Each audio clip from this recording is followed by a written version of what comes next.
Bem, galera, bem-vindos à aula 4 de expressão gráfica ou de desenho técnico. Nessa aula a gente vai tratar das partes teóricas relacionadas a folhas, margens e dobras. E aí na aula que vem a gente vai aprender a configurar uma folha e a fazer uma impressão usando o AutoCAD. Então hoje é a parte mais teórica e a próxima aula é a parte mais prática.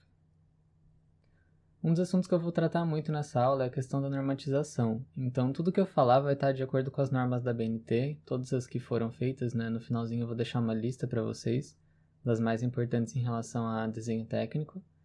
Então, todo o conteúdo aqui ele vai estar seguindo essas normas e eu vou deixar disponível para vocês poderem consultar e tirar dúvidas, certo? O primeiro tópico da aula é em relação às folhas. A folha de um desenho tem que ser a menor possível dentre todos os tamanhos que a gente vai ver, sem que prejudique o entendimento do desenho. Então você tem que adequar o tamanho do seu desenho ao tamanho da folha que você vai escolher, ou vice-versa. Todos os tamanhos de folha derivam da A0, que é essa folha grandona, né? Juntando tudo isso daqui a gente tem esse retângulo com essas dimensões. Eu não vou falar as dimensões uma por uma, mas enfim, a A0 é a maior. As divisões para criar as outras folhas são feitas dividindo por 2, ou seja, na metade, na maior dimensão da folha anterior. Então, por exemplo, essa A0, eu vou pegar, né, a maior dimensão dela, esse lado aqui. Então, eu vou dividir por 2, e aí eu vou ter uma A1 aqui embaixo e uma A1 aqui em cima. Essa A1 eu posso dividir também na maior medida, na metade, aí eu vou ter uma A2 e uma A2. E por aí vai, enfim, né, você vai dividindo, então divide aqui na metade de novo, A3 e A3, divide de novo, A4 e A4, enfim, a mais importante é até A4, essas outras aqui não tem tanta utilidade. Então aqui tem as dimensões para vocês em milímetros, e é basicamente isso.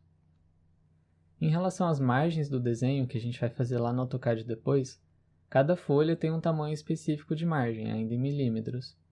A esquerda ela sempre vai ser 25 milímetros, por causa que a esquerda normalmente é onde você grampeia, né? Um conjunto de folhas em uma pasta, então ela tem que ser um pouco maior. E a direita vai depender do tamanho da folha. A largura da linha do quadrado, ou seja, né, a espessura da margem, falando de um jeito mais fácil, também varia de folha para folha, então aqui dá para vocês verem. Mas isso a gente vai tratar um pouco melhor lá na aula prática. Para fazer a dobra daquelas folhas enormes como a A0, você vai dobrar até chegar no tamanho de uma A4. Então, uma A4 é meio que a padrão, né? A folha que todo mundo está acostumado, que é mais fácil de guardar. Então, todas as maiores vão ser dobradas até chegar no tamanho dela, né? Para você poder pôr numa pasta, por exemplo. Mesmo com a dobradura, a legenda tem que continuar visível. Então, tem que dobrar de uma maneira que a legenda do desenho continue sendo visível, mesmo com a folha dobrada.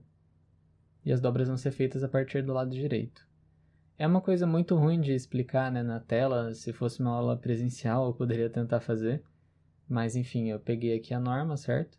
E também uma recomendação de vídeo, então, que eu achei no YouTube, de pessoas explicando como que dobra, mostrando, né, em cada uma das folhas, enfim. Vocês podem ver de curiosidade. A gente não vai, né, tá todo mundo no EAD, então ninguém vai ter que dobrar uma folha a zero, mas é mais uma curiosidade mesmo. Aqui tem alguns exemplos, então, da maneira com que são feitas as dobras, né? Cada dimensão tem que respeitar um milímetro específico e tem que ter essa dobra da orelha aqui também. Mas percebam que, por exemplo, o resultado final da dobra, né? A legenda continua aqui visível, ó, mesmo com ela dobrada. Então, em todos esses casos, da 0, da 1, a legenda continua visível. A A2, a legenda também continua visível aqui. A A3 também. E a A4 não tem, obviamente, porque a A4 a gente não precisa dobrar, né? Ela já está no tamanho bom. Então, tem esses esquemas aqui, mas eu acho mais legal vocês verem o videozinho que eu recomendei. Agora, em relação à legenda das folhas que eu estava falando, existe uma outra norma que nos ajuda a entender isso, então essa daí. E basicamente o que é? A legenda é um espaço para as informações do desenho. Acima da legenda, num lugar que chama espaço para texto, você vai colocar informações secundárias que a gente vai ver depois.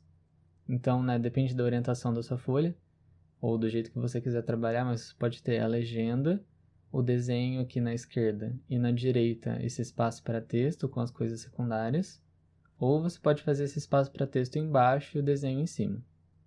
Aqui tem as informações do tamanho, né, do comprimento da legenda em milímetros em cada uma das folhas. E aqui são todas as possibilidades, né, que eu mencionei de coisas que você pode ter. A gente vai discutir cada uma, o que é essa explanação, instrução, referências que está, né, nesse espaço para texto. Mas a parte mais importante mesmo é a montagem da legenda, que a gente vai ver na próxima aula. No espaço para texto, então, a gente pode ter uma explanação, que são informações necessárias para poder ler o desenho. Então, por exemplo, símbolos específicos, especiais, abreviaturas ou tipos de dimensões muito específicas. Enfim, vai variar de desenho para desenho.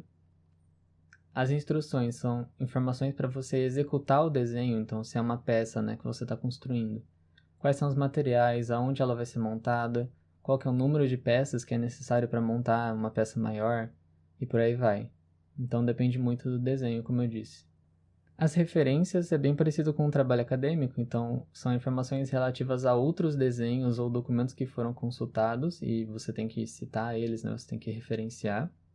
A planta de situação pode mostrar, por exemplo, se o desenho é relativo a um lote de uma construção, né? De um prédio, de uma casa, enfim, mostra a localização desse lote em relação aos terrenos próximos para você saber onde ele está, então para você se situar. E a tábua de revisão, como o próprio nome diz, revisão, então vai registrar qualquer correção, alteração ou adições que foram feitas ao desenho depois dele já estar pronto. Então, para você saber que ele foi modificado. Uma observação final antes de terminar a aula é que sempre que vocês tiverem dúvidas, procurem nas normas, assim como eu fiz, o que é para fazer. Então, é óbvio que você pode tirar dúvida com um professor ou com um amigo, mas a norma tem praticamente tudo que é importante você saber, é certeza que vai estar certo porque está na norma. E, enfim, às vezes a gente tem preguiça de procurar, mas é super facinho de achar na internet, é só você ter os nomes. Então eu deixei aqui uma listinha com os números, né, e o que é cada uma, relacionado a desenho técnico. E acho que é isso. Então a gente se vê na próxima aula prática, que vai ser um pouco mais complexa, mas eu acho que também vai ser mais interessante. Espero que vocês tenham gostado. Assistam às aulas que vêm, né, e as anteriores também, para poder fazer um raciocínio certinho. Se você gostou, se inscreva, deixa o joinha, me apoie nas redes sociais, mande para os amigos, enfim. Me ajude a crescer no YouTube. E até a próxima aula.